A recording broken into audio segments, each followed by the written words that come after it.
So, hello everyone, I am João Borges. I'm a researcher at the University of Aveiro in the center of Portugal, working on supramolecular biomaterials for regenerative medicine, and I'm also the chair of the International Younger Chemists Network. So first of all, welcome to the IYCN workshop series on professional development skills.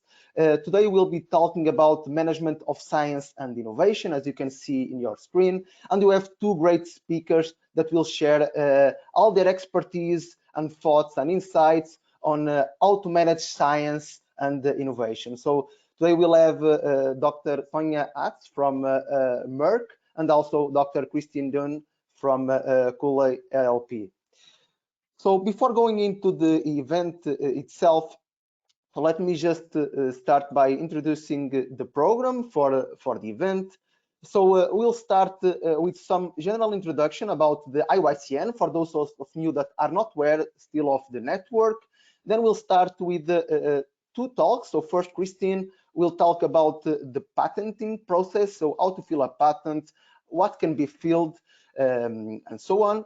And then we'll be moving for a talk by Sonja about innovation, why innovation matters, and how can you innovate in our process, technology, and materials that you might be developing in scope of your research activities.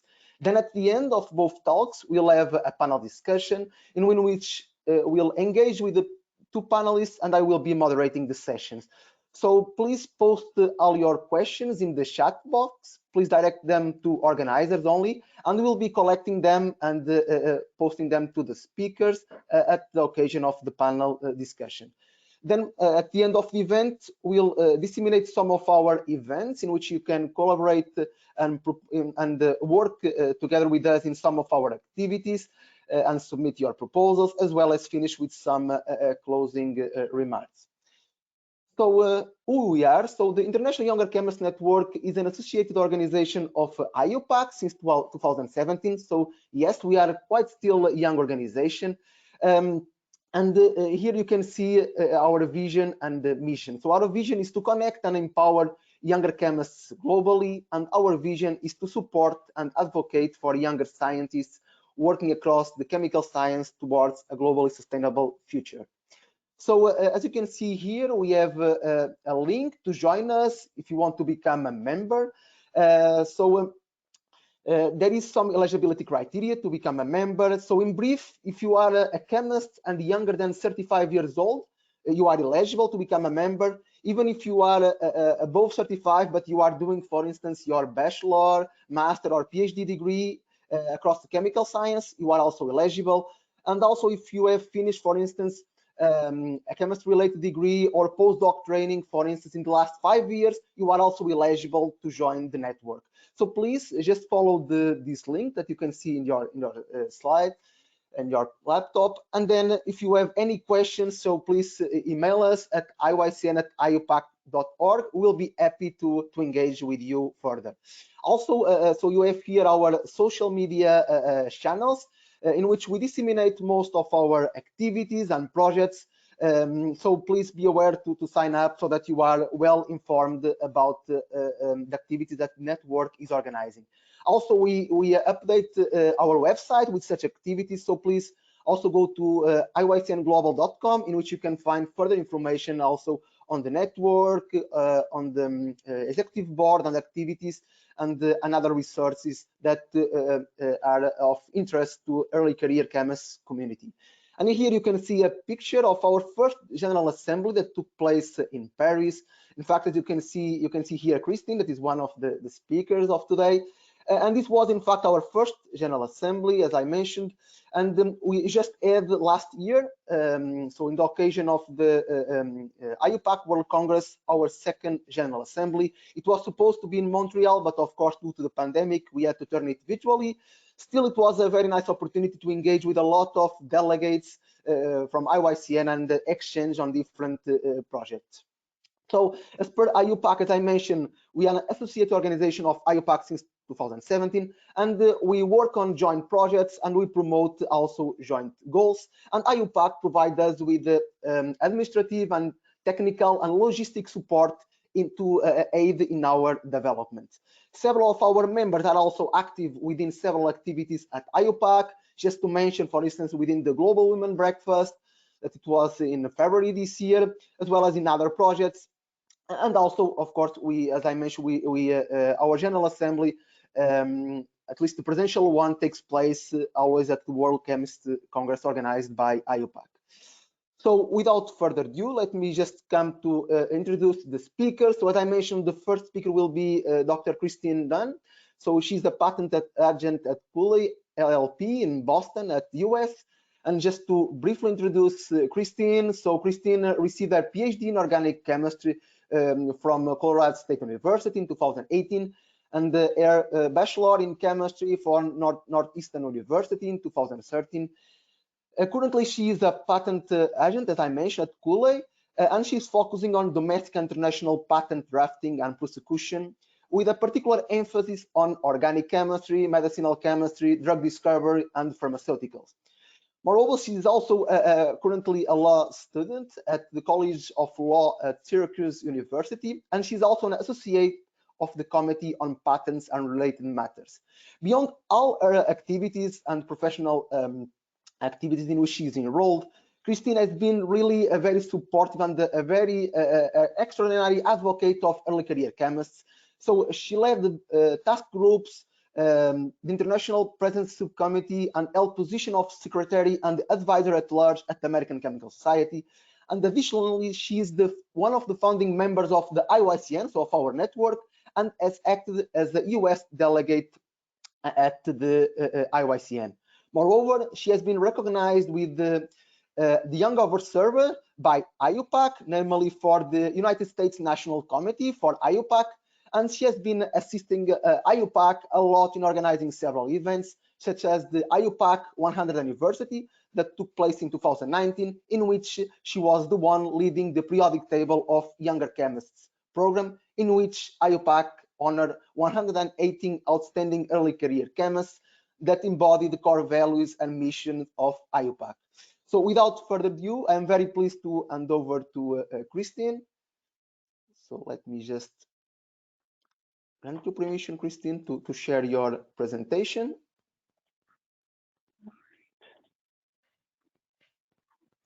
Let's make sure this is going okay. How's that look?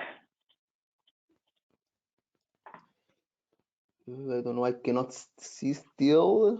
Oh no. No, might be also with my laptop, because it appears also my. I can see the slides. Yes. Okay. Perfect. Okay, Christine. Great. Thank you. Thank you.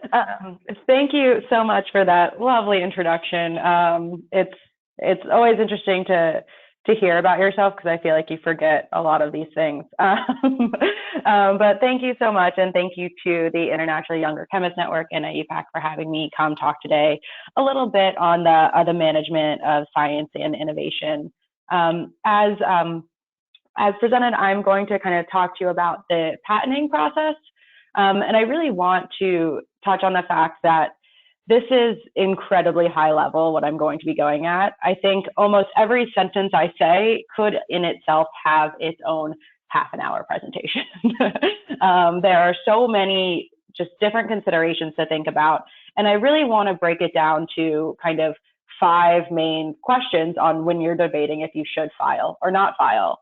And those are the 5 basic questions we've been asking all our lives: who, what, where, when, and why.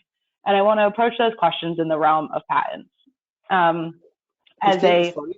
Sorry, can you go to display settings and just exchange your screens?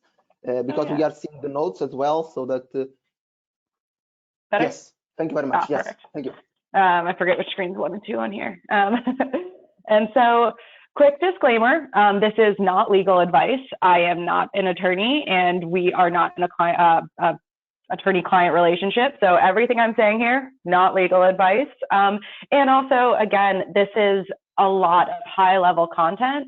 A lot of times I'm going to preface each thing with, but you should definitely consult your technology transfer office, or your PI, or your boss, or your intellectual property group at the company you're at. So really kind of high-level disclaimer that this is high level, and there are a lot of intricacies based on each specific invention that you're trying to patent. And also in that realm, I am a trained organic chemist. So a lot of my examples and what I'm going to be talking about have to do with small molecule development. That was my happy place for a very long time, and that is what my focus is in. So if you are in the field of maybe medical devices or different types of technology, some of these things will definitely be relevant in the sense that this is that high level thought process of going through the patenting process. But know that there are intricacies based on each type of invention you are trying to patent. As a brief background of who I am, that is me a few years ago before the pandemic hit. And like I stated, I started off as an organic chemist. That's why my focus is in pharmaceutical sciences. And during that process, I actually was able to file my first patent. So some of these who's to whys that I'll discuss, I'll relate back to my time when I was a graduate student and filing my first patent. And so you can kind of see as a younger chemist how that developed over time. Now I am a patent agent at Cooley in the United States. We are a global practice law firm. We have practices all over the country, specializing in patent prosecution and litigation, as well as other corporate matters and whatnot. Breaking into this field as a young chemist was actually a lot easier than I thought it was going to be. You start off not knowing much, but you're hired as a scientific specialist, and that's what we all know how to do best. And you slowly develop your legal talk over time. So as a quick plug, if any of you out there are considering this type of field, please reach out to me as well. It's definitely a rewarding field, and you get to see innovation as it's developing before the rest of the world does. So that's always been enjoyable. And then again, I'm a volunteer for the ACS Younger Chemists Committee. That's where I was a secretary and advisor at large and started my kind of international volunteerism process, and then was with IYCN in Paris and many in Brazil even before that, and I volunteered with IUPAC. So again, this whole kind of three-prong approach to my life led me to be able to help people to obtain patents and really protect their intellectual property. And it's really the conversations with scientists and the development that excited me so much about this patent process. And so when you're first kind of thinking, I mean, should I even patent, right? Who should file a patent? And there's really three facets or three people to consider in that process. You have inventors, you have applicants, and then you have your attorney or agent of record. And so it's a little bit different when you're talking about who an inventor is on a patent versus who an author is on a paper. So there's going to be different thresholds for what you're looking for. In that regard, an inventor actually conceived the invention. And so again, bringing it down to a small molecule realm, if I was the person who decided I want to replace a cycloalkyl with a heterocycle because I think that heteroatom is going to have a stronger activity with a specific binding pocket, kind of breaking it down to that level, I was the one who conceived of the idea to make that swap. I've now become an inventor of that molecule because I thought that was how this progression should go. Now, say I have an undergrad in the lab and I hand them my synthesis of how I want it done and I say, go for it. They may have synthesized the molecule, but they did not conceive of that molecule. And so that in a realm would put their name on a paper, but would not put them as an inventor on a patent. And so it's really important to understand when you're going through this process that you really, in order to be an inventor, you have to conceive the idea, and you want to take really good notes during conversations on how you're developing your inventions and your ideas, because you want to be able to show that, you know, this was my idea. This did start in my head and then came down to the paper and out to the lab or to the group. And so I think it's really important to understand that aspect of things and that those thresholds are very different. Again, then we have the applicant of a patent, and that's typically your university, your company, things of those sorts. And that's why it's so important to have conversations with your company or university or PI early on.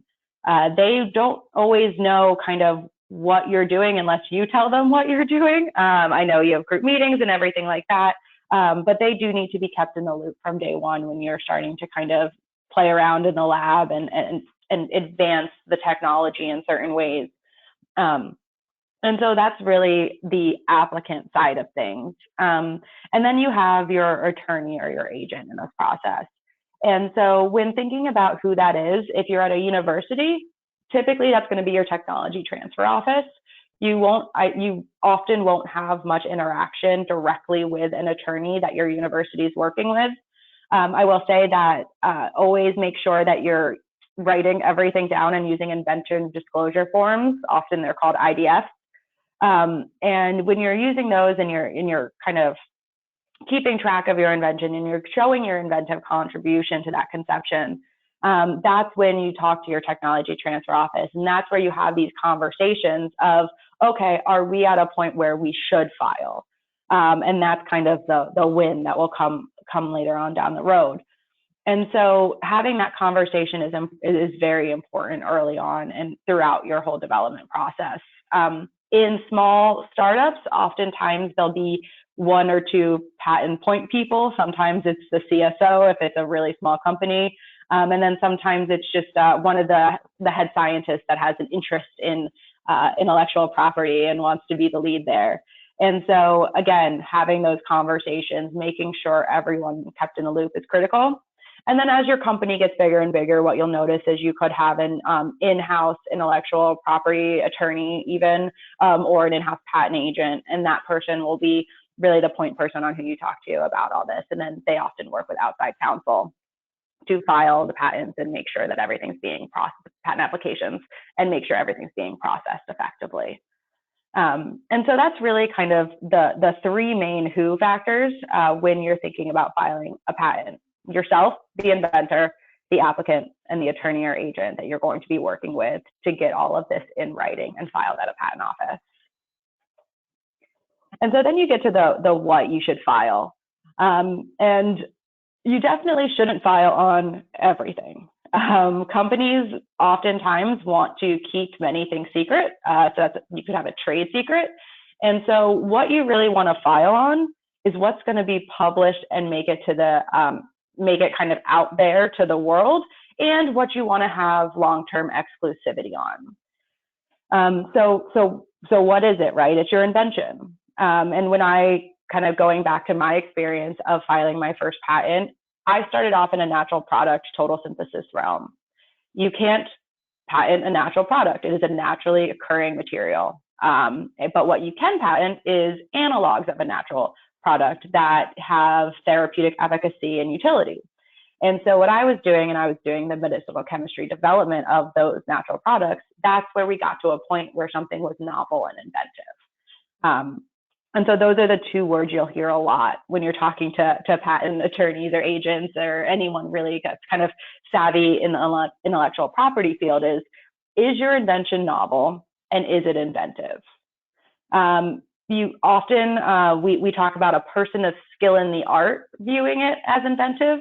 And there are different thresholds and standards for that around the world. But really what you want to make sure is it new? Is it something new that, when you see that therapeutic efficacy, because you put that heterocycle on there, is really surprising, it's unexpected.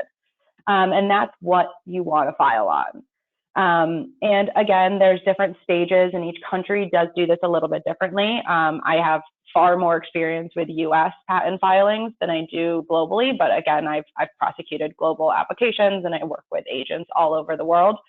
But you really want to file the specific invention itself. You don't want to try to get too broad and out there, because you're trying to create a space where you're getting exclusivity for your invention and what you've just created. And so that's the what you're filing. You're filing it in the form of a provisional patent application that 1 year down the road, you convert to a non-provisional application that then can proceed to be both published after 6 months and then prosecuted globally if you so choose. And And that really goes to the where should you file. And I know this is the International Younger Chemists Network, so we have people all over the world right now here. And that where question is going to be very unique to your situation at hand. Being in the US, I always like to file a US provisional application as my starting point for the 1-year mark, but I do work with a lot of European companies.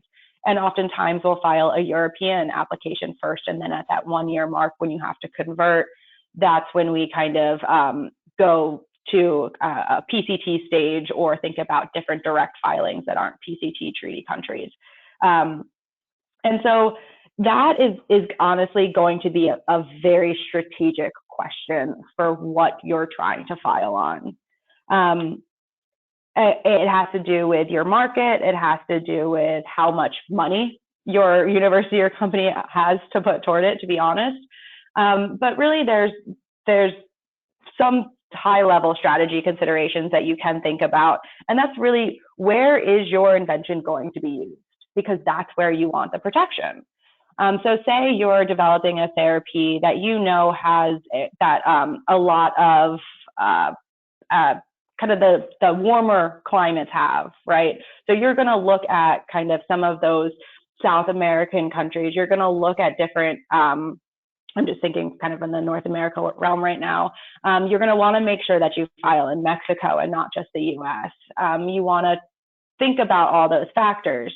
And as you do that, you don't have to make those decisions right away. A lot of these decisions are ones that can be 12 to 30 months down the road. But you do want to consider that you want it in the back of your mind, but you don't need to kind of spend the money just yet when you're first filing. So again, this is strategy. Talk to your tech transfer office. That's something I'll probably say a lot.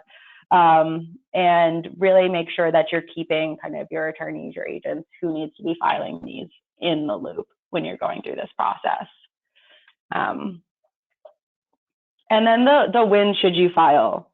Before publication, please. That's the only thing I ever ask. So one thing that happens is if you publish, then you are dedicating, then you are showing kind of the world that invention. And there's a lot of patent law that revolves around the fact that if it's published, you can't have a patent on it. You've now created what we call prior art.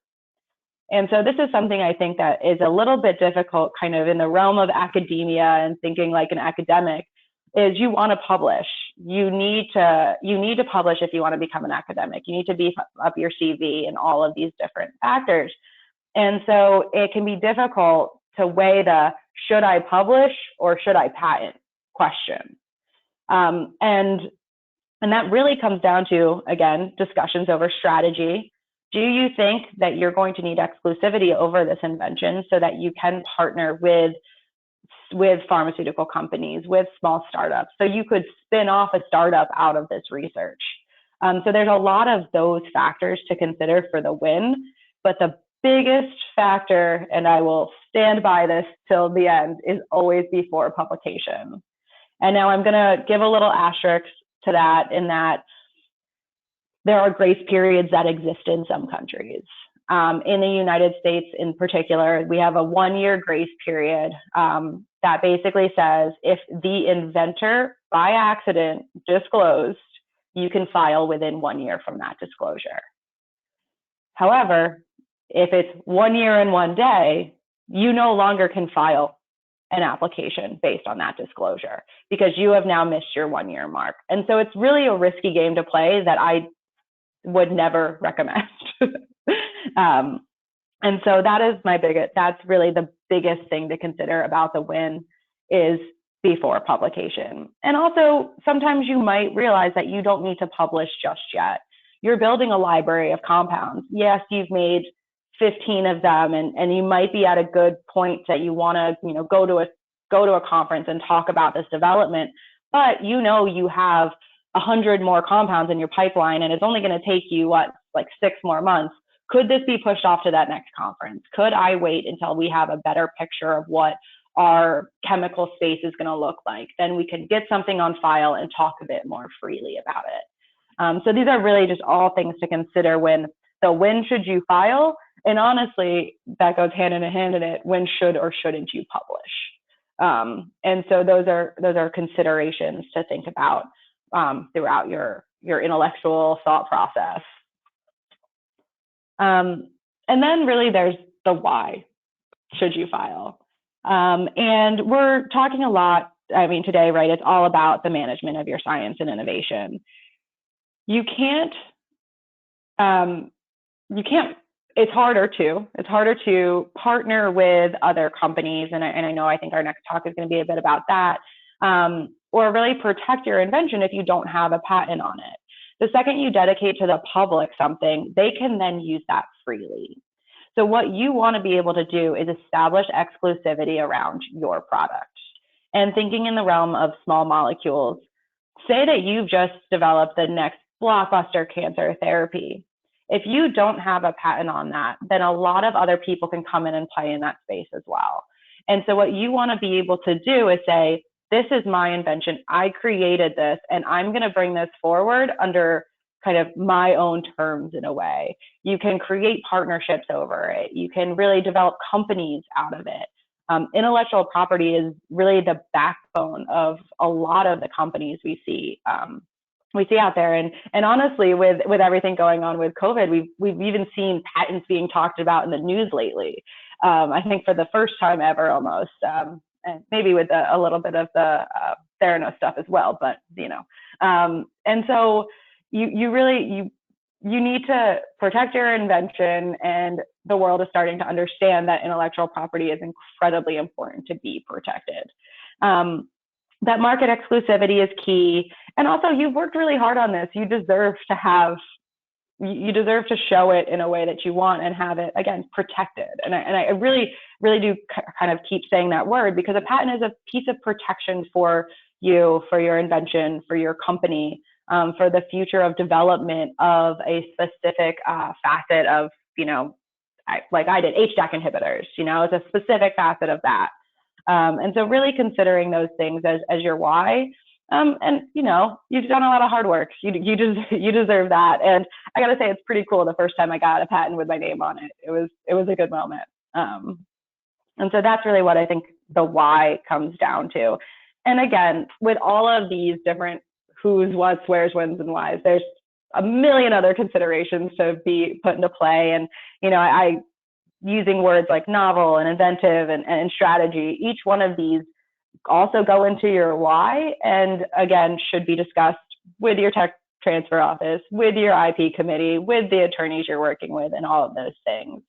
And kind of there's just, I know that it's kind of like drinking out of a fire hose right away, but as you know, have these conversations over time, you'll realize that it's pretty fun to think about all the different ways that you've created something new, and can really create an exclusive kind of bubble around that space. With that, I see I've gotten to my 20-minute mark, and so I put my personal email up here. Again, I am here kind of in a capacity as a patent agent, not in any kind of legal sense of the word, but just really to give some thoughts and considerations of what to think about, why you should be thinking about it, and some questions to ask. To think if your invention really is worth taking to that next step in the patentable sense. My LinkedIn's also here, and my Twitter. Please reach out if you have any questions about the process, or even just entering the field. If intellectual property is interesting to you, please let me know, and I'd be more than happy to discuss. Thank you. Thanks a lot, Christine, for this great talk and for sharing all these questions, and also how should we address them on the timeline, as well as to process the patent, when to apply. So this is very important also for the community and early career chemists that normally are mostly focused on presenting in conferences, as you mentioned, or also publishing papers. So this is really, really very important. We already got some questions, but we'll keep them for the panel, as I mentioned at the beginning.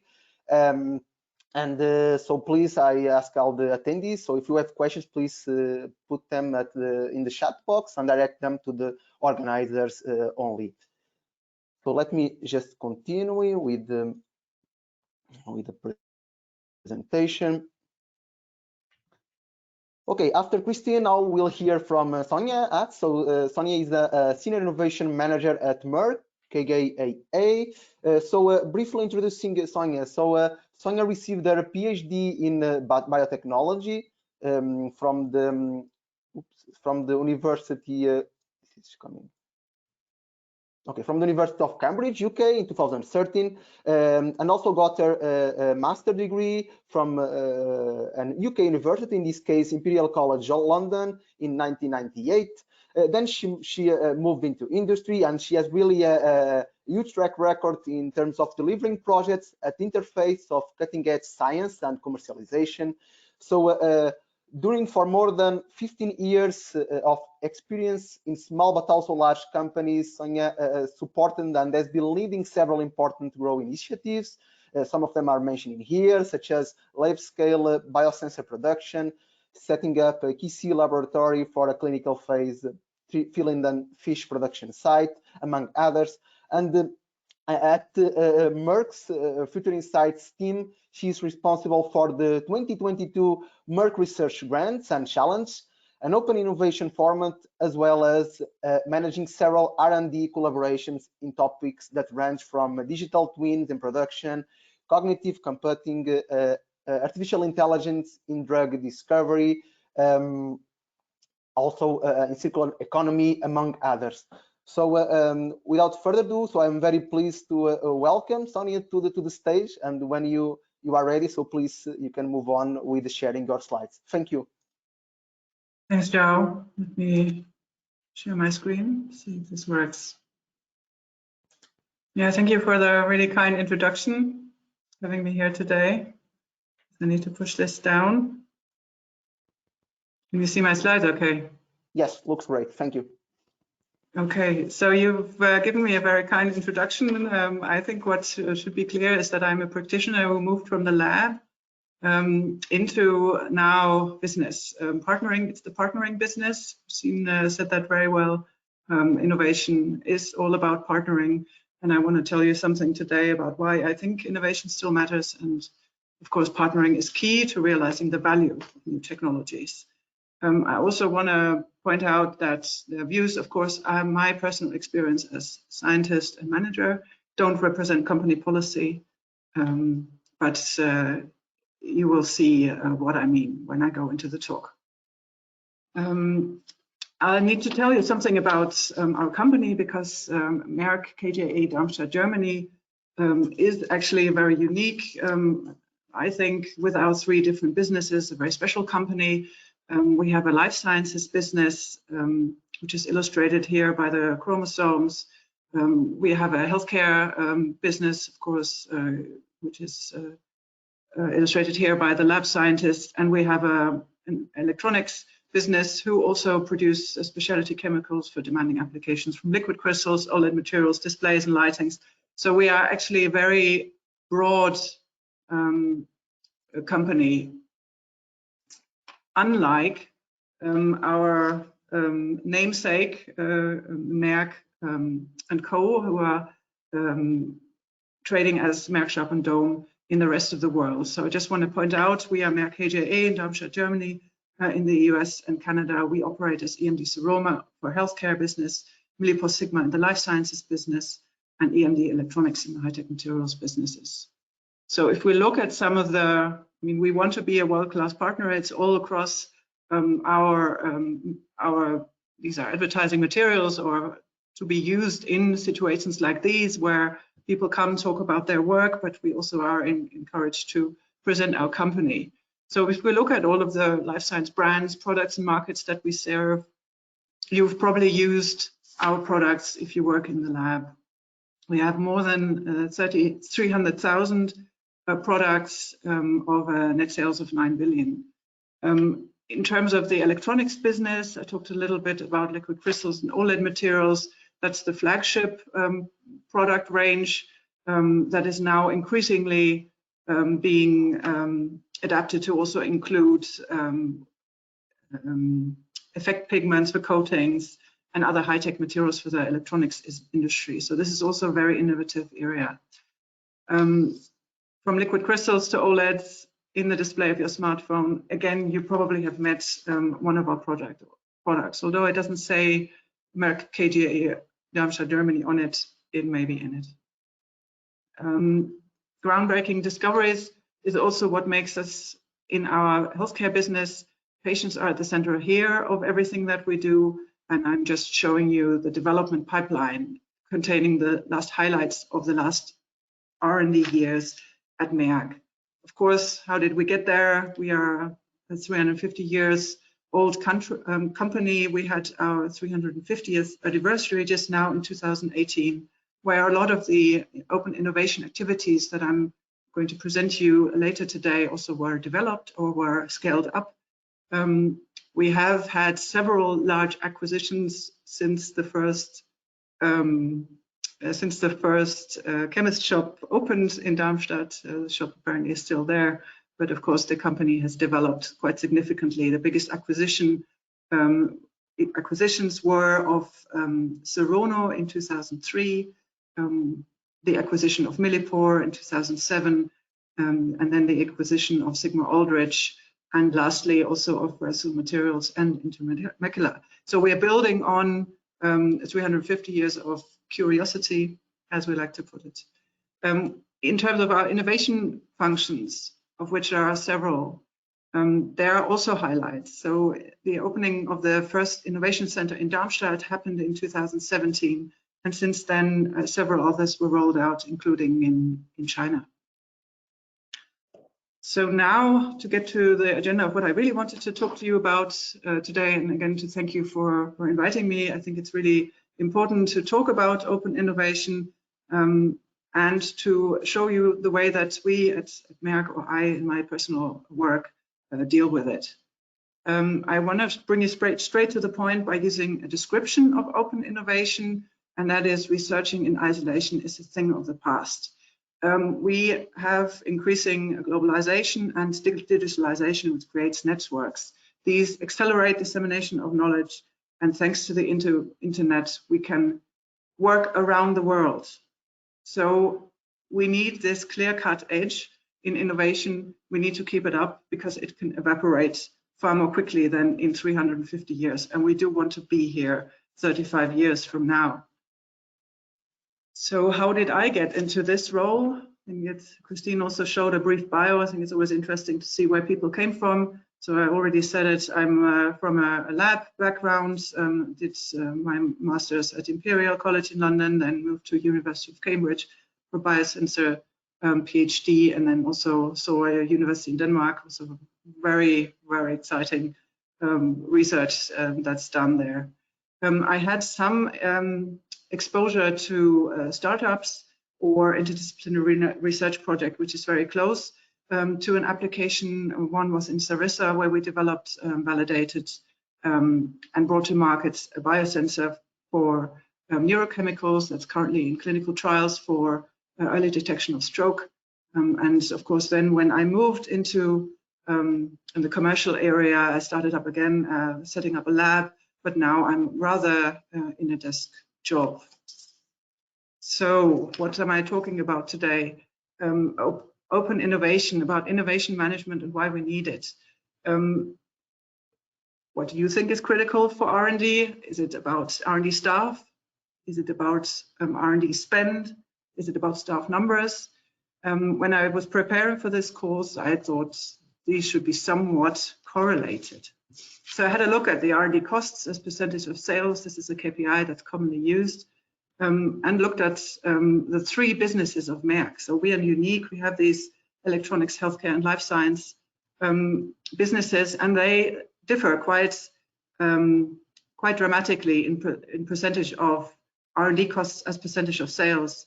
So the healthcare R&D costs are by far the highest compared to life science R&D costs and also our electronics business. And at the same time, then we have reports on R&D employees. 10 to 13% of total employee numbers. So actually they're spending quite a lot of money here, if you look at it as percentage of sales. So I believe somehow that R&D in the pharmaceutical industry, here on the right is the overview of the US pharmaceutical industry in different numbers, giving you pretty much the same message.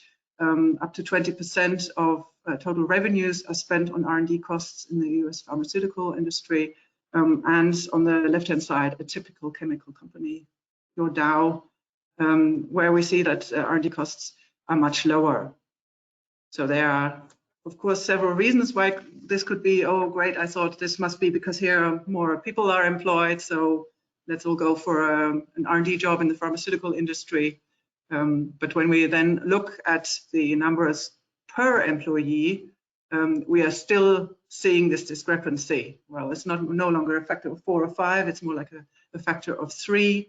But it seems actually that R&D staff in the biopharmaceutical industry, maybe we have a little bit more staff per turnover, maybe we have a little bit, we definitely have more funding made available, and we also of course have higher sales and for sure higher margins. So if we now look at why could this be that we need to spend more money on R&D, let's have a look at the steps that we need to bring a pharmaceutical product to market. When you first discover that you can use a chemical entity, a drug candidate, to treat a disease, you're still fairly far away. You need to develop the drug, you need to bring it to the patients, and after launch, you also need to make sure that the drug is safe. So possibly, this is one of the reasons why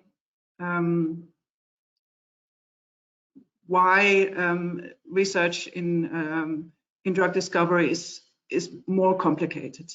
It just has very long product development life cycles.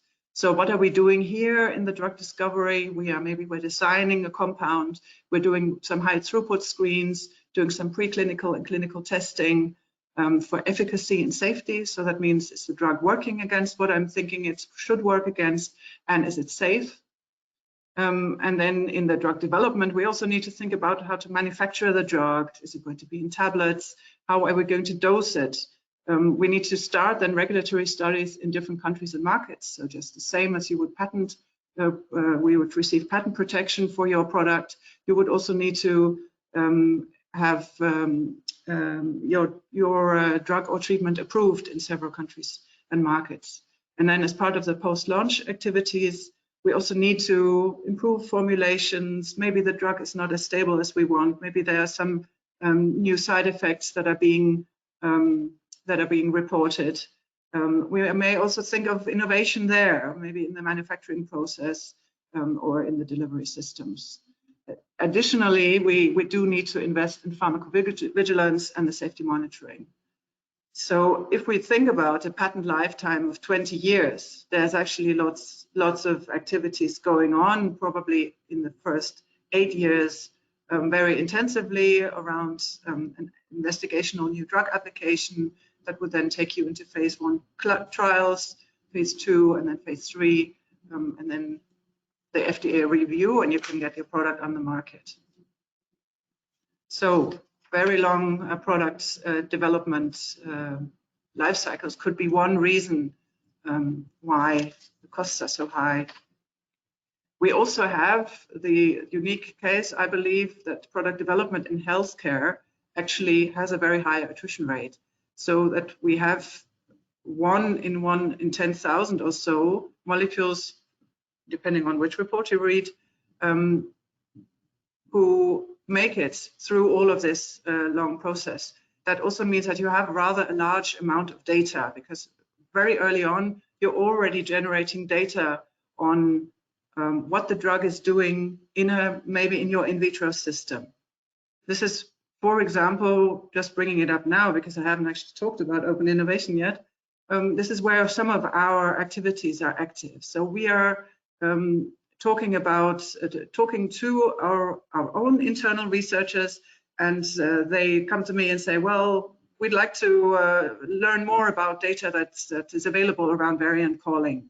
Can we find a research collaboration in this area? So the research challenges are built up as a format where Merck has a lot to learn, the area may be still emerging. And another good example is the use of social media in drug development. Here we also have vast amounts of data in terms of social media, how people are talking about their drugs, our drugs. Are they reporting on the way they experience the drugs? This is something that we don't have a lot of experience yet with, and we'd like to work on. So this is a really good example of where there could be a great overlap between people who are researching data mining tools and the pharmaceutical industry who wants to use them. So I've got here on the right the very first data tool that at least I was aware of is that of a selection biomarker. So if you look at, again, the rate of proceeding from phase 1 to phase 2, you only have half going to the second phase, and you only have, if you're unlucky, a third going to the third phase. This is where this high attrition also comes from. You can improve the rates if you can tell about a selection biomarker which type of patient population would benefit from your treatment. So this was the first, in my view, the first use of really structured big data in bringing products to market quicker. And this is my first important point, I guess, innovation speed. If it's so hard and it takes such a lot of time, then we need to find ways to speed up innovation. So to illustrate, I had a look at how others are doing it in the recent pandemic. I think that's a really prime example of how product development can be narrowed down from 8 years to rather months. So how did they do it? I think I'm missing a lot of my data here. At the end of the year, this is a great example of how many key success factors came together for the team who managed this project. So this is their development timeline. You can see that on January the 12th in 2020, the first SARS-CoV-2 genetic sequence was published in January, mid of January. In April 2022, the team had already started on their phase 1 and 2 study. And in July 2022, if you look at this is my sketch here of the phase 2 trials, at the end of a phase 1-2 trial, so they combined them into one study, they also already had first supply agreements in place. So here they already had the first partners. Starting the phase 1 and 2 trial, they had partners finishing the phase 1-2 trial. Every milestone that they reached, they looked for further partners. And I think it's absolutely amazing that they then were able to start the phase 2-3 study July 27th after, I mean, this is not even a year after the first genetic sequence was published, and before even the trials were properly finished, they already acquired a GMP manufacturing site. So this is, in my view, it's not something, and that's also well published, that's not, in my view, something that can be done in isolation. The GMP manufacturing site was actually acquired from Novartis. So there's a lot of media coverage on this activity, and it's really a key example of speed. Both were also, speed was also achieved by getting the FDA authority on board quickly. So on July 1st, so if you look, this was before they even started their phase 2 study, they already had a US FDA fast track designation, which meant that the FDA is informed about milestones in the development. And then in October, they started with rolling submissions. So as I've shown you before, this innovation is innovation in processes as well. So we don't have to go step by step. In some exceptional circumstances, things can actually be done in parallel. So the story is actually so successful that I had a hard time finding the original press release where Pfizer and BioNTech decided to co-develop potential COVID-19 vaccines. So that was on March the 17th, before starting the studies. I had not such a hard time finding the Fosun Pharma BioNTech press release. So Fosun Pharma is a Chinese company who also collaborates with BioNTech. There seems to be much less media interest in this collaboration, but it's also important because not all collaborations actually develop as you expect, and you need to sometimes also run partnerships in parallel. We can see that it's surely paid off. So Pfizer had 2.6 billion doses of their vaccine in 2021. Product sales amazing. This is a real blockbuster. So congratulations to the team, and of course also congratulations to AstraZeneca, who've also been able to develop their products. So that's what a blockbuster looks like, and that's what we all want to, that's what we all look for when we are in the innovation business. But how can we now put our 350-year-old pharmaceutical and chemical company in the mode of speedy innovation, high innovations, and what can we learn about innovation, costs, schedule, and budget adherence? For me, the greatest learning is again that partnering is key to realize the value of new technologies. We've already covered a few reasons why, so let's take a look at a few more. I've also put together some literature on the topic because there is a lot of literature on the topic of open innovation. Also, some would call it co-development. The open innovation concept actually comes from something which is called the innovation funnel. We usually look at the development of technologies. They start off with maybe high impact publication. Then you would start a research project. If you think it's a good idea, you would patent something if you think it has potential. Maybe you even have a first proof of concept, and then you start developing your products. So on the one phase, I would want to call it the exploration phase, and the other phase we would be developing. Usually, I would say companies are in the business of developing products to the market, but open innovation now also means that we need to include more research and more exploration into our own open innovation tools. So then we are looking at quite a substantial amount of processes that we are suddenly imbued with. So we not only need to report on R&D intensities and ROI, meaning we need to develop products for the investments, but we also need to find tools to work on the right problems with the right tools. We need to decide, are we going to build it ourselves? Do we rather partner? Do we buy? What does our partner think? Do they want to build, buy, partner? Then once we did discover a great drug candidate to treat a disease, we also need to understand the science. That's also something that needs to be done in a team. It's not a matter of one scientist sitting in his office and figuring it all out. Then we need to get to the market fast. And there are several processes. Some call them first to market. We have a fast prototyping workshop in-house. We develop minimal viable products depending, but there it's also, it seems that sometimes it's not the best idea to get to the market first with a minimum viable product, which means that there's still a lot of improvement needed. We just wanted to bring it on the market so that we can test it. Because in that case, sometimes fast followers who like the idea, pick up on it, may outperform if your patent protection is not good, or in principle, if your intellectual property is not strong.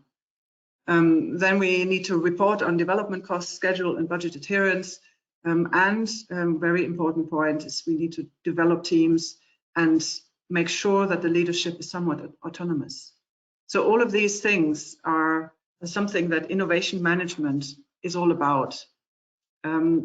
It's not a linear process in problem solving.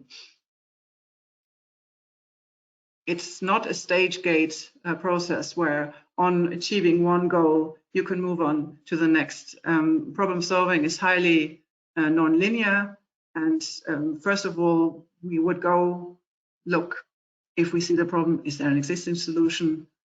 Maybe we even consult literature. Do our colleagues have a solution?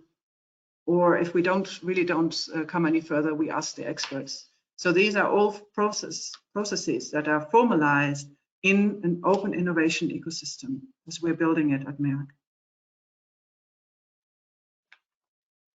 So our corporate office, so that means our we are in the three businesses. I am here now talking about the healthcare business, but our corporate office have also recently published a very interesting paper where they worked with Oxford Economics, a British consultancy, to understand factors influencing research productivity, such as what I told you about earlier. When do we partner? When do we buy?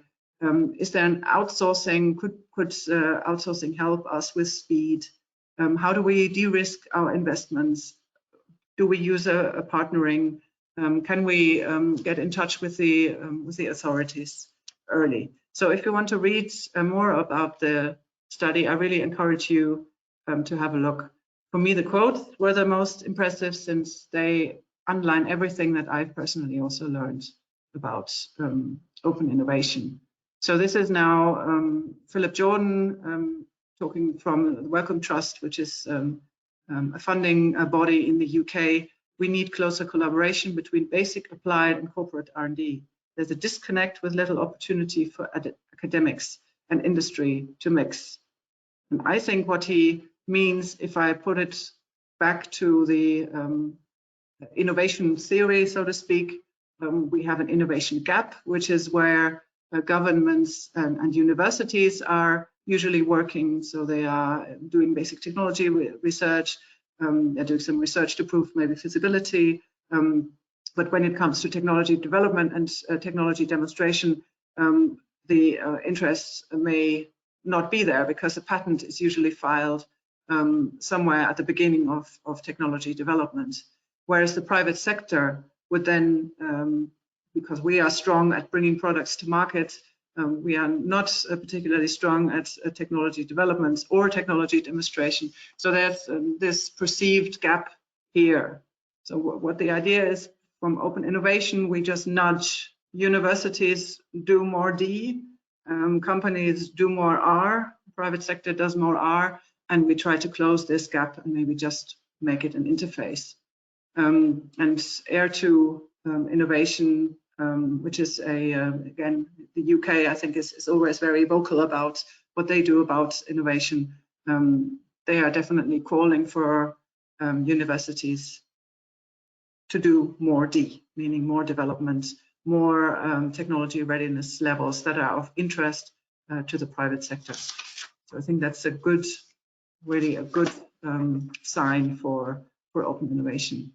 Now I have a last point that I want to talk about today before I just show you the open innovation activities that we currently have, and which is, who owns it then? So if, as I try to outline, difficult problems are best solved together, who owns it? We need to make sure, and that's one of the things that innovation is also responsible for, we need to make sure that we are fair in the way that we attribute the work that has been done on the project. For example, is it a co-development where a company would work together with a research scientist to develop his high impact publication further? Then we need to make sure that we have rights to the access rights to the results. Maybe we also need to ensure that we have access rights to commercialize, because otherwise we are unlikely to fund the research. On the other hand, it's clear that the inventor, I mean, it's outlined everywhere, America Invents Act is the same, it makes a strong point. In Germany, the Arbeitnehmererfindungsgesetz makes a strong point, and also in the European Union, the European Patent Convention, we need to make sure that we don't take the what's rightfully the inventors away from them. And that is also not in our interest. Rather, it is in our interest to be fair in intellectual property rights and inventions. And that's a very structured approach of negotiating a research agreement. If you ever do negotiate one, make sure to include your tech transfer office, because they will know the lawyers that need to support you. And on our side, we also have our patent lawyers who support these kinds of discussions. It's important because we are, in the end, a rather small company if you compare with the Pfizers and the Roches of this world. But we want to be clear to the external world that we know what the benchmarks are. We deal with intellectual property and inventions fairly. Sorry, Sonia, sorry to interrupt you, because we'll need to if we could also just finalize. I think that you are now closing, right? So with the open innovation activity. Okay, thank you. Yeah. So have a look at the open activities. The 2022 research grants are open to all researchers with innovative projects around the world. They are open now. We have some research challenges for creative scientists around the use of ferroelectric pneumatic materials. We also have some very open topic, what you think the next big thing is. Here we have the timelines, and I'm also advertising for the Curious 2022 conference, where we will have Ignite sessions and e-posters and the chance to present your work to the scientific community, who will assemble in Darmstadt and online in July. I think with that, let me stop sharing. Thanks again for your time. Thanks a lot, Sonia, for this great talk, for sharing your journey. Also, as Christine also did, it's very nice to see from your progressing of people from academia until industry, where they have been working and so on. And also for sharing also the activities that Merck has been involved and how to deal with innovation. So it's not easy at all when we look at the innovation management, and it was really great to see all the details that you have shared from Merck KGaA, Darmstadt, Germany. So thank you very much. Let me just now we'll just move on for the panel discussion. So would ask, yes, Christine is also here as well. So thank you very much for the two of you. So we have, let's say, quite a lot of questions from the audience.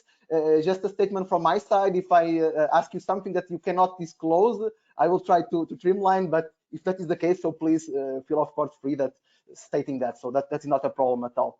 So let me just look into the questions.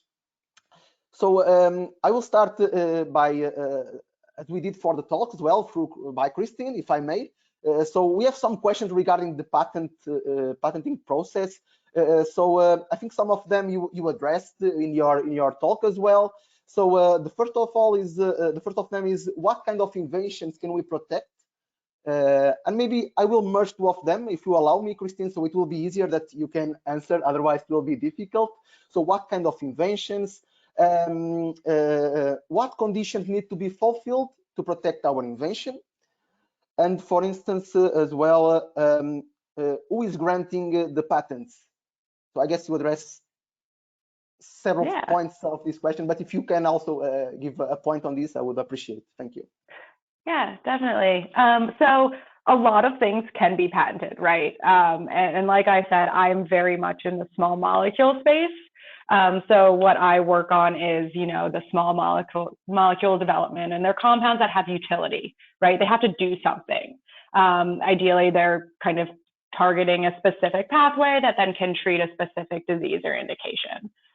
So in my realm, that's what I focus on. I do have colleagues that focus on medical devices. I have colleagues that actually do design patents, anything from, like a cup design to, I don't know, like a window. And so you can really patent a whole realm of things. I think with our space, especially, I mean, and thinking about vaccines and everything like that, right? Like you can patent that mRNA technology. You can do a lot of these different types of things. You just have to remember that it has to be specific to what you've actually created, right? So it has to be novel and inventive. And that goes directly to what conditions need to be fulfilled. It has to be novel and inventive compared to what else is out there in the field right now. So I can't go like acetaminophen. I can't go file a patent on acetaminophen. That's already out there. That's been patented well long ago, and we're past that stage. So that's a compound itself I could not go after. But if you kind of have this molecule, and this is just a completely abstract idea, and you realize that if I put it into an oral solution and I put it in my eye, I'm curing like the blindness, just like so extreme. That might be something that you could patent that method of use for, if the compound itself was available in off patent. And so it really has to be a novel and inventive invention is what it needs to be.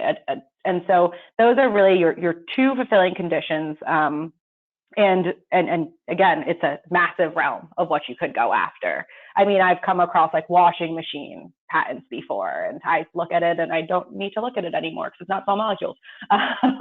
So that's there. And then who is granting the patents themselves? So you file the application, and what that is going to, of who is granting, is where you file. And so if you're filing in the United States, you have the United States Patent and Trademark Office that's going to be examining it. You're going to do a lot of back and forth with an examiner. It's all written. Every now and then I get on the phone and talk with an examiner and can kind of convince them of my ways. But that's really who is granting it in the US.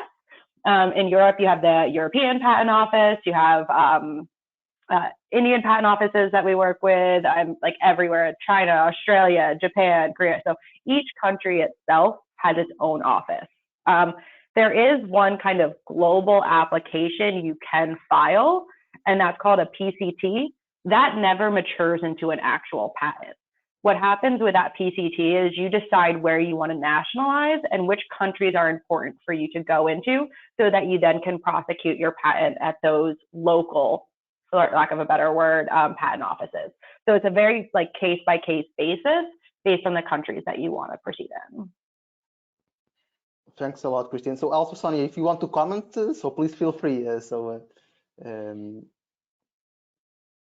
If you have anything to add, okay. So I will just move on with some few more questions. So Christine, so keeping on the patenting, so we have here a few more questions as well. So how long does a patent protection last? So I think that it's since the filing date of applications until I guess it is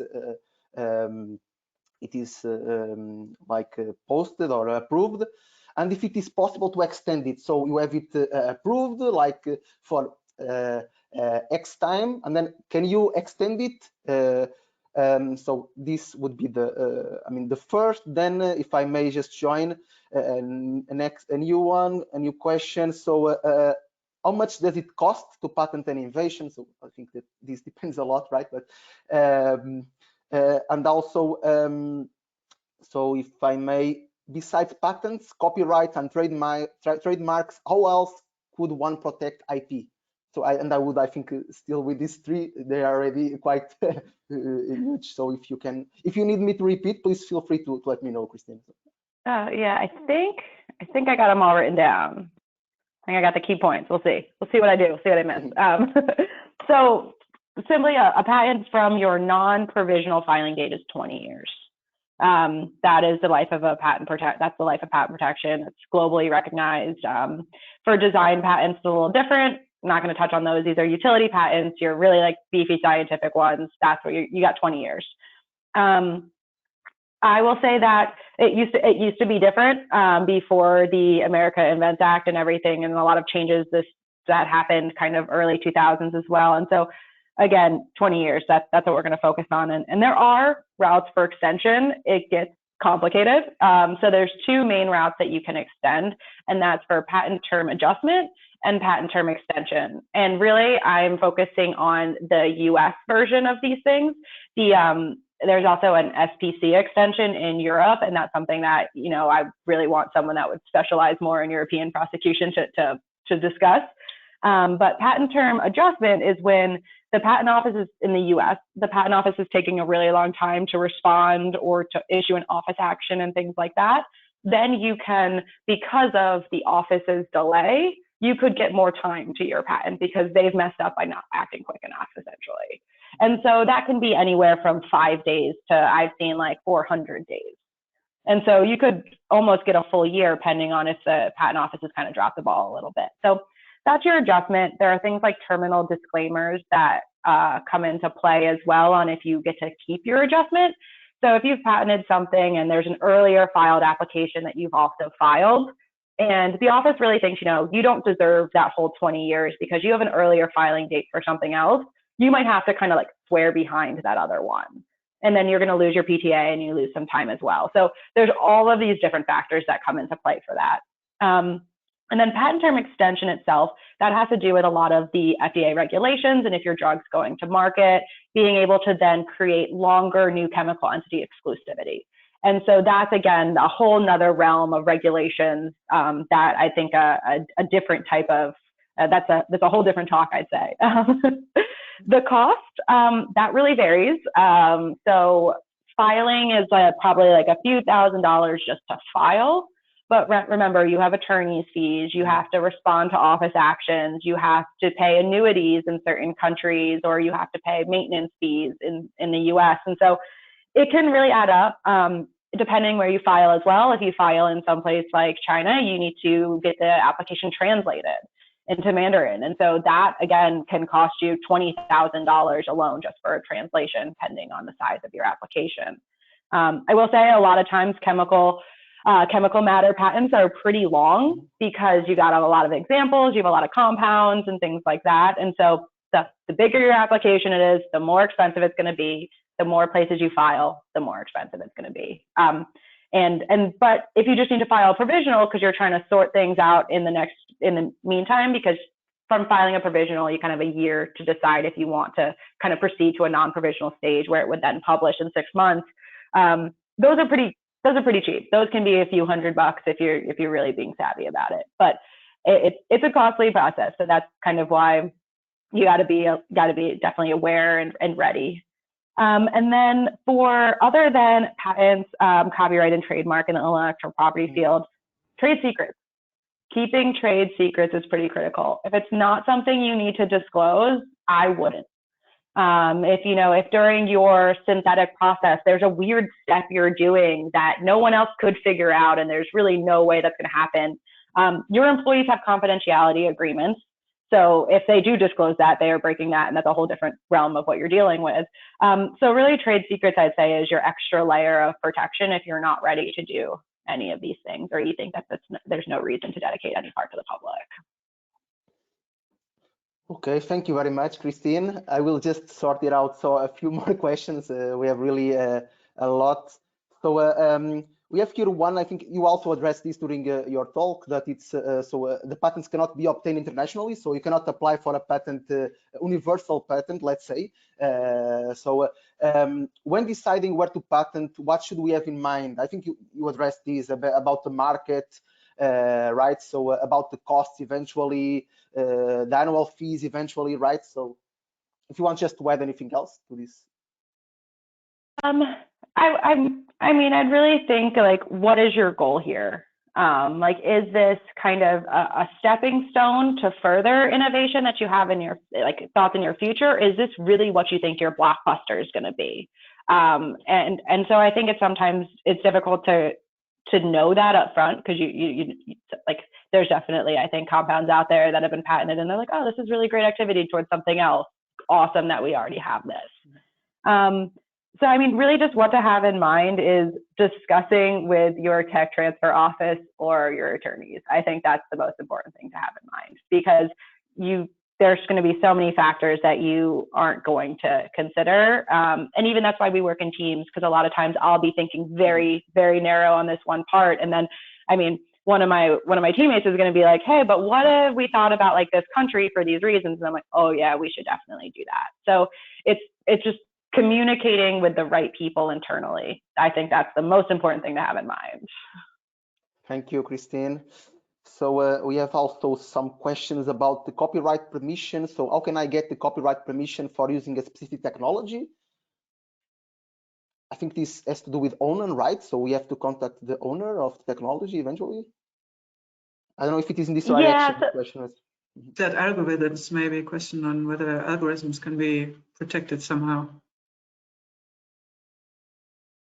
Yeah, so I'm going to say likely not a question I'm going to go into too much, but I mean, if you ever need to license a patent, you contact the owner of it, you contact the applicant. And then there's a lot of things that aren't patentable. So there are some types of algorithm type work that isn't patentable. That's not a space I work in. So I am going to defer on that one. Thank you, Christine. So just a few more. So what I will join two. I think these are, we can join them. What are the main common reasons for a patent not getting approved?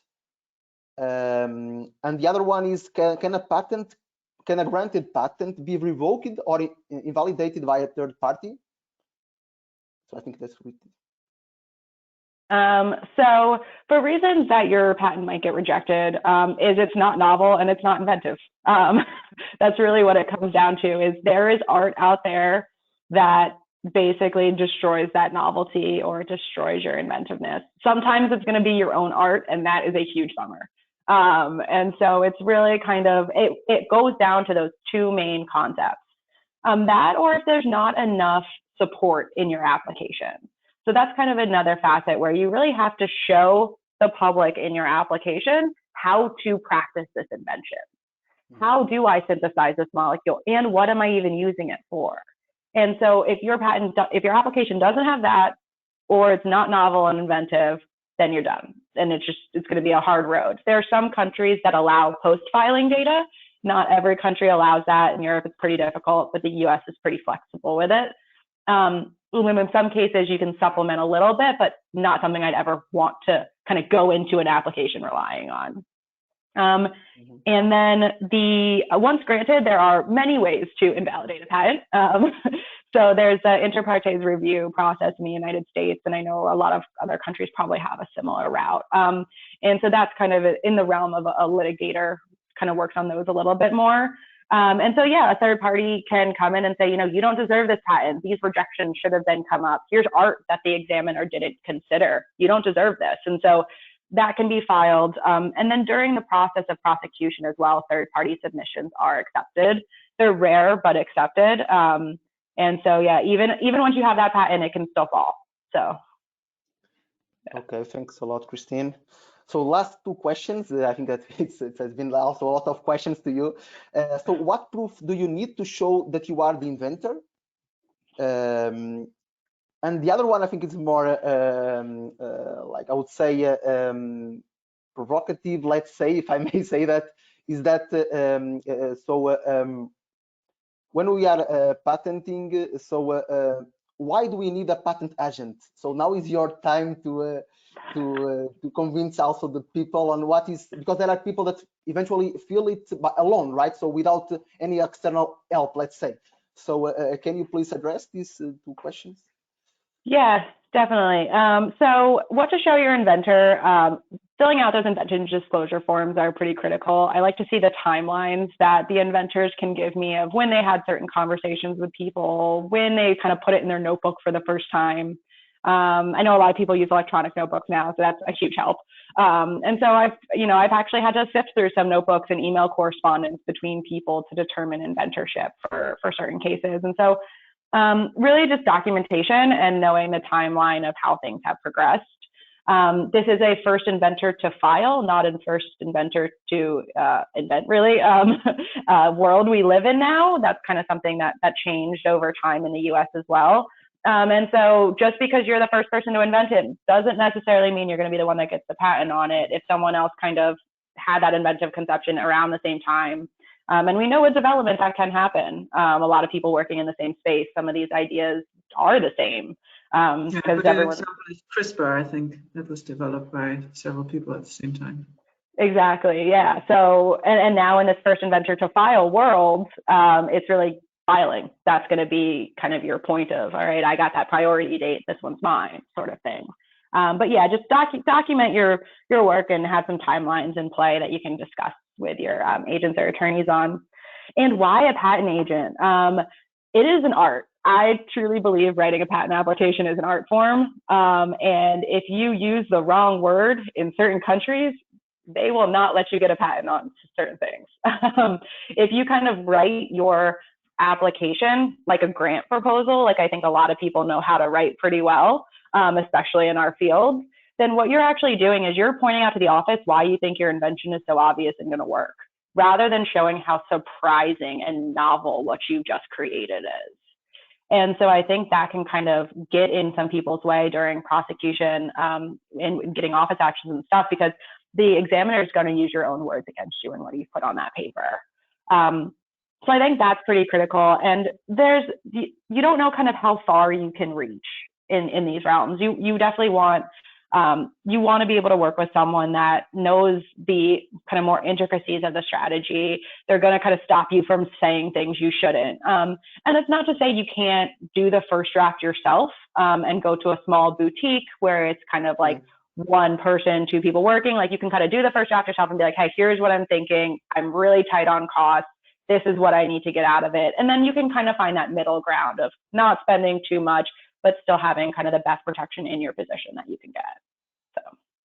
Yeah, maybe I can also back you up there, Christine, because when you do get so far that you want to file a patent, you want to really minimize the risk that that patent gets rejected. So everything that you can do to prepare the patent documentation, keep within the deadlines, keep within the process, get all of the support that you can get. And I know that especially in Germany, a lot of researchers write their own patents. But it's always preferable if you do have somebody who knows the ropes to support you with it. But I think there's no reason why you can't file your own. Have you had any success stories, Christine, of people filing their own patents recently, or? I have not actually, but maybe someone on here has, and that's their angle. Yeah, I've always worked either with a tech transfer office earlier on in my career, but there's definitely success stories of working with smaller shops, and then eventually, like as your company develops, moving on to a bigger shop that might have a bigger breadth of strategy and teammates. So. Yeah, also at the university they have the technology tech transfer office that they help quite a lot. Normally, I guess that is the case in many cases. But again, thank you very much, Christine, for addressing all these questions. And I am sure, for instance, that if I had to fill a patent, for instance, in US or other country, if I am not aware of the law or the legislation, for sure, a patent agent is of really high value, right? So because you have really to be well documented. Otherwise, as you mentioned, I mean, will not be able, and the patent will not be approved. So yeah, and especially too, one thing is like looking at firms. We work with foreign associates in every country. So even if you don't know someone in Australia and you want to file there, we have a contact. We have good people that we trust all over the world, and so I think that's a beneficial aspect too, to like understand the intricacies in each country. Thank you very much, Christine. So I will now hand over to Sonia to ask you some questions that we also have from the audience. The first one can be how does Merck approach and measure innovation? So in a systematic way. So you have to keep always like innovating being in the process, in the methodologies, in the technology that you are development. Can you? I will say that I don't know if you can disclose somehow the strategy or the process behind from passing from the idea to the product of technology in terms of bringing innovation to the market? So I think there's different ways of reporting on innovation at a very high level. So that you will also find in our, at least in our communication around the company reports. It would be something very industry standard. So industry standard in electronics business, I think, would be the new product sales in the past 5 years. As percentage of sales, that can be anywhere up to 80%. So within the last 5 years, you've brought products to the market that are 80% of your turnover, which I think is quite amazing if you compare that with, on the other extreme, you have the healthcare industry where the product life cycles are much longer. But in the end, there are several different innovation metrics. Some of them I showed at the beginning. How much R&D spend is it? How productive is the R&D spend in terms of patents, in terms of publications? in terms of even the quality of the networks that we are building. All of these are, but they are ranking really somewhat lower, because in the end it's the return on invest that matters to anything a commercial company will touch. So they will want to know, well, what product is filling my pipeline, and where does it come from in the innovation ecosystem that we're building. Thank you very much. So now let me check. So at Merck KGaA, Darmstadt, Germany, you have numerous innovation offers. So you talked about that. So Innovation Cup, Research Grants or Challenge, Future Insight Prize, Curious Future Insight Conference.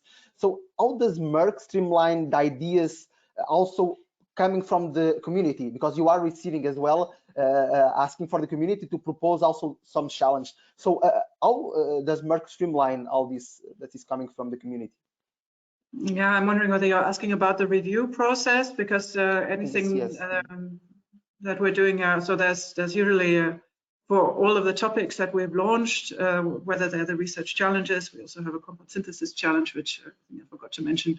There was always a reason behind it. So for the challenges, it's usually we want to learn about how to use new sources of data, or in the terms of the compound challenge, we want to learn how people in the chemical synthesis business do chemical synthesis, because it helps us in developing better products for you as an end group.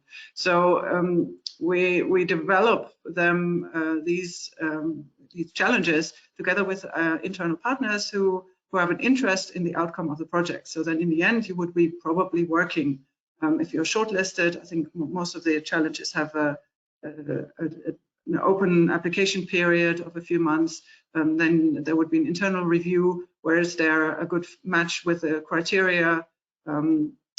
Eligibility is quite wide, but we do have criteria that we then rank all the submissions by, and then we would usually invite the top up to 10 for workshops. So that's the way we interact in the research challenges. The research grants is different, because that's really, it's research grant funding, and they are dedicated monies for research projects that you would need to win as in any other grant application process. So it's different for us, because we are, in the end, as I told you, we're interested also in the output that would then affect what kind of contracts we then in the end build. Maybe it's a collaborative research grants where we, which we are currently opening, where you would also have the chance to work with Merck scientists.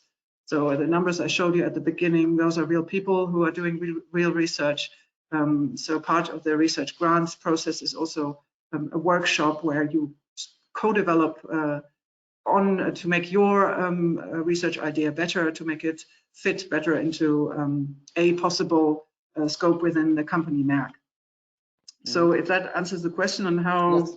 we process the data, we don't collect data for data's sake. We don't build anything else but the projects. The projects are the important output. Thank you very much. So now, so you talked about the open innovation. It is very important also in Merck. So the activities. So what are the challenges in adopting a culture of open innovation? And I think here we are talking about eventually strategic, operational, cultural, eventually. So how do you succeed in open innovation? So I'm bringing these innovative activities in terms of openly, let's say.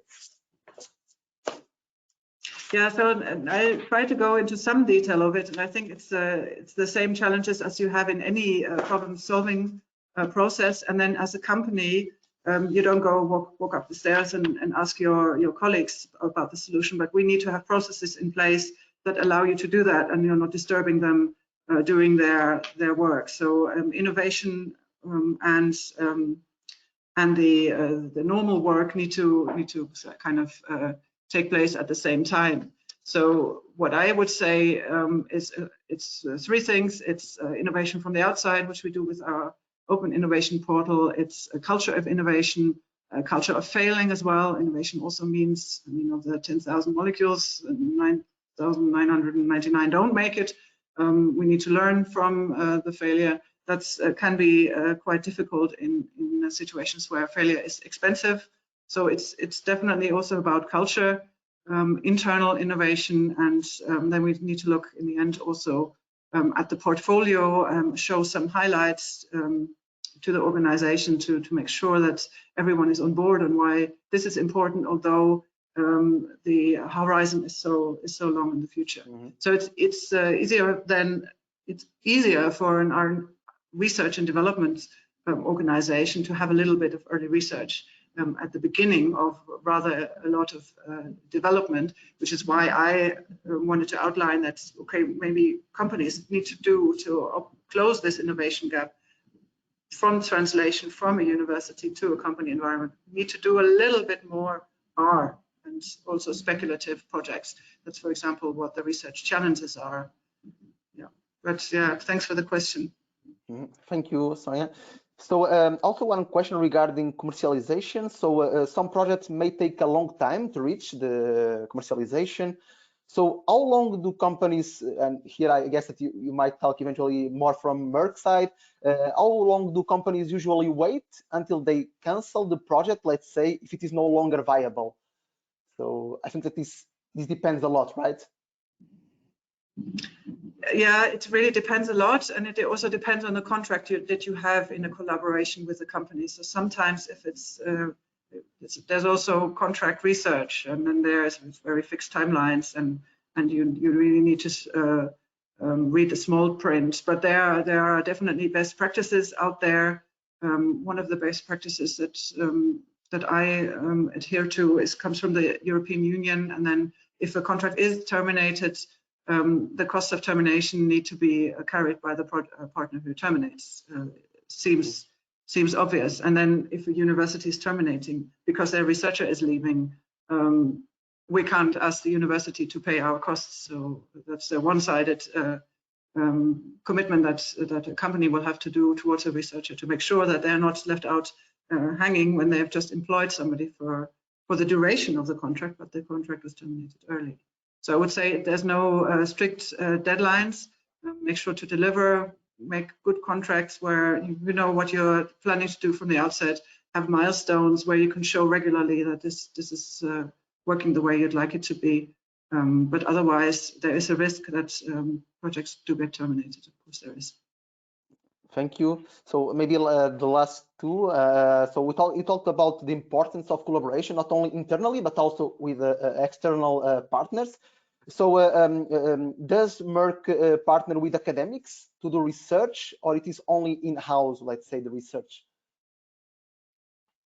Or I can also ask the other, so maybe, or if you want me, so maybe I can just put the other. So there is a colleague that is curious if the grant funding opportunities, they are open to research institutes in US, or if it is limited to UK. Thank you. Yeah, definitely also open to researchers in academia, and they are launched for researchers in all countries and in all stages in their development. What I would say is that if you apply for research grant funding, then you should make sure that you kind of understand the process, because it's a two-stage process. First, you just hand in an abstract where you just basically give us a sketch of what you're outlining to do. Then you look at the criteria, which are innovativeness, path forward in 3 years. Look at the criteria, see whether your research fits. There's also one in there, strategic fit. So is it a good fit to Merck's current or future product portfolio? That's certainly very difficult to evaluate from the outside, but you could just have a look, what are these guys already doing, and does my work fit there? Then the second stage is a workshop where you would be invited, if you make it to that stage, to work together with our scientists on the research project. So the idea is really to, talking about closing the gap, you understand a little bit more what Merck as a company, what Merck KGaA Darmstadt Germany as a company is doing. We understand a bit more what your special expertise is in, and that is done during the deep dive workshop. So in the end, there's a small intellectual contribution there already from Merck that may help you to also frame your own research going forward. So even if you don't very much. Get the grant. So I think it's a good opportunity to participate in. Thank you very much for clarifying. So to finalize the panel, I would like to ask to both of you. So you talked about your career paths, what you are doing now. So I think that there are people in the audience that might be thinking, okay, I am doing my master, my PhD, or even the postdoc. So I want to transition to other roles in which my expertise might apply. So like Christine, you are working as a patent agent. Sonia, you are working as a senior innovation manager. So do you have to add some kind of specific training after you finish, for instance, your degrees in academia beyond before you transition into your current roles, or any other roles that you have been dealing with or embracing previously before the roles that you are heading now? So maybe we can start with Christine, so if I may. Yeah. So I will say that we hire a lot of people right out of their PhD and postdoc. So you don't need to have any specific training, specifically because we're hiring you to be that scientific expert for at least the first few years that you're there. Over time, we do like someone to transition into becoming a patent agent. That basically you have to pass a test of a 40% pass rate. I'm sure we've all experienced tests like that. So, so you gotta take a hard test and you gotta pass it and become a patent agent. And then once you're kind of at that step, that's where you can decide how you want your career to progress, right? You can either stay a patent agent, or you can go to, I'm in law school at night. I want to be a patent attorney. That's my goal. So that's why I'm doing that step. But there's a lot of people that become a patent agent and they stay a patent agent because that's where they want to be, and they don't feel the need to be an attorney and go through more schooling. And so really, you don't need special training up front to do what I do. It's once you get into a firm, that's where your special training comes into play, and that's when you really learn. So it's kind of like the old school apprentice style almost of learning, where you're under a partner, you're learning from them specifically on how to understand the law and how patent and how like the technology interfaces with patents and strategy and everything. So it's definitely easy to do. You don't need to go to extra school right away past your PhD or your postdoc.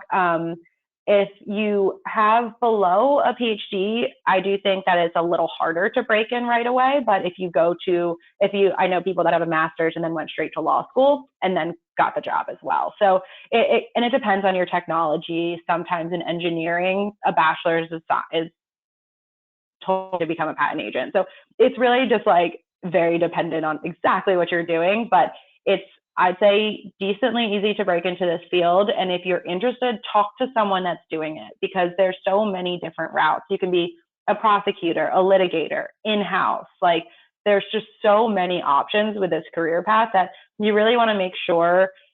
And I mean, you can always switch around once you get in, but that you've considered each facet. And so really, I mean, talk to someone in the field, talk to me. We can have a conversation about it and see what makes sense for you. Thank you, Christine. Sonia?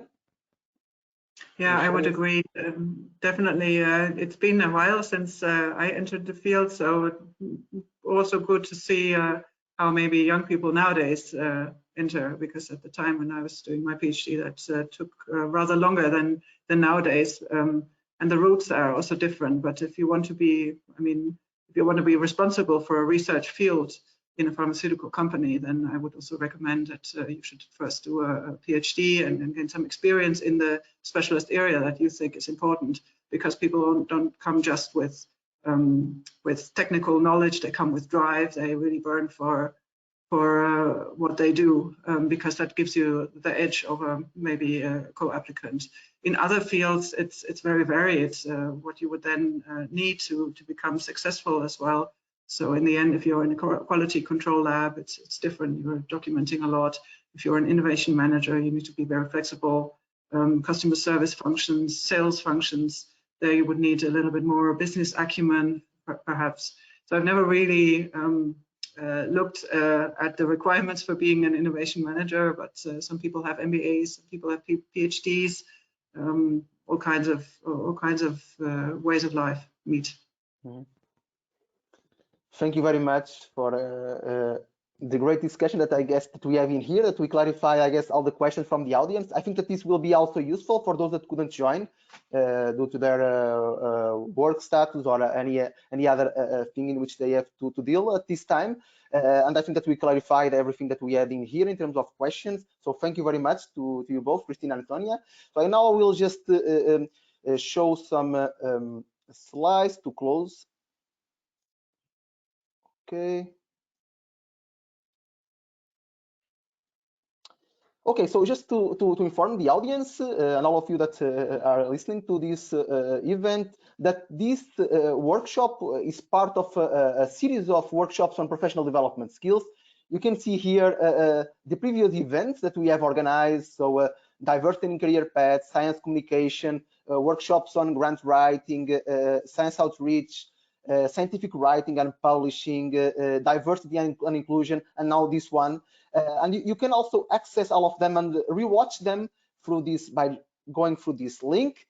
Basically, if you go to the IUPAC YouTube channel, you have the playlist for the workshop series, and you will find them all in there. And also the one from today will also be uploaded shortly at the website.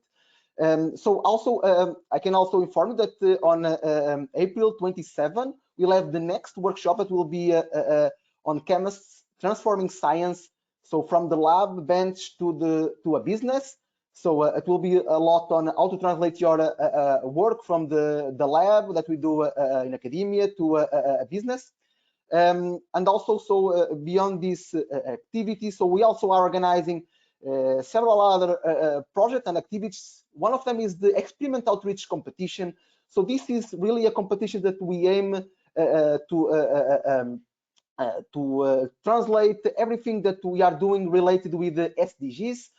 And so our goal in this competition is to translate the competitions that are being proposed by the community and translate them in different languages so that we can remove the barrier between the people and understanding and getting excited about science.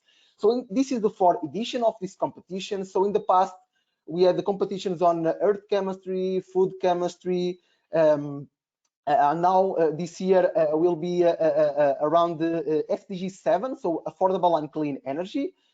So the competition already started. So this week on March 26th, and the end date will be May 24th. So we still have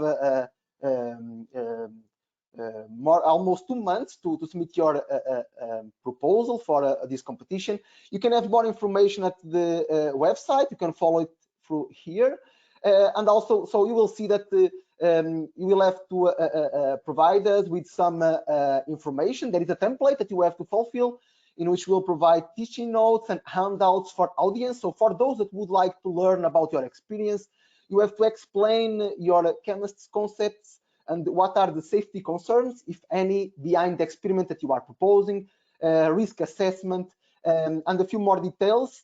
Such as, for instance, what would be the impact of your experience beyond this SDG? So can it be like useful for addressing other SDGs or other activities that would be of interest to the society? So this will be important. And please give the chance and have a look into the website so that you can get more familiar about these experiment competitions.